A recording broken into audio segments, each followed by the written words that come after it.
ఆంధ్రప్రదేశ్ రాష్ట్రానికి అమరావతిగా capital fix చేస్తూ parliament లో చట్టం తయారు చేయవలసిన ఆవశ్యకత ఎందుకు ఏర్పడింది ఇప్పుడు అనేది నేను అడగాలనుకున్నటువంటి ప్రశ్న అనుకుంటున్నాను. అవును. దీనికి నేను చెప్పే సమాధానం ఏంటంటే, నెంబర్ 1, భారతదేశం మొత్తంలో ఇప్పటి వరకు ఏర్పాటైన 29 రాష్ట్రాల్లో ఏ రాష్ట్రంలో కూడా క్యాపిటల్ నిర్ణయించే అధికారం పార్లమెంటుకు లేదు. ఓకే, క్యాపిటల్ నిర్ణయించే అధికారం రాష్ట్రాలకే ఉంటుంది. అది కూడా లేదు. రాష్ట్రాలకు ఉంటుందా పార్లమెంటుకు ఉంటుందా అనేది silent about the constitution. Okay okay. Article 3 ఏం చెప్తుంది అంటే, కొత్త రాష్ట్రాల ఏర్పాటు, రాష్ట్రాల భౌగోళిక స్వరూపం,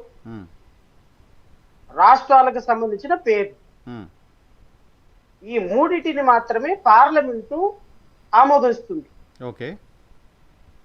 ఈ పార్లమెంటు ఆర్టికల్ 3 ప్రకారం, కాన్స్టిట్యూషన్ ఆర్టికల్ 3 ప్రకారం ఎక్కడా కూడా రాష్ట్రాల రాజధానులు నిర్ణయించే అధికారం పార్లమెంటుకు ఉంటుందని కానీ, అది రాష్ట్రాలకే ఉంటుందంటే కానీ, it is silent about the deciding capital.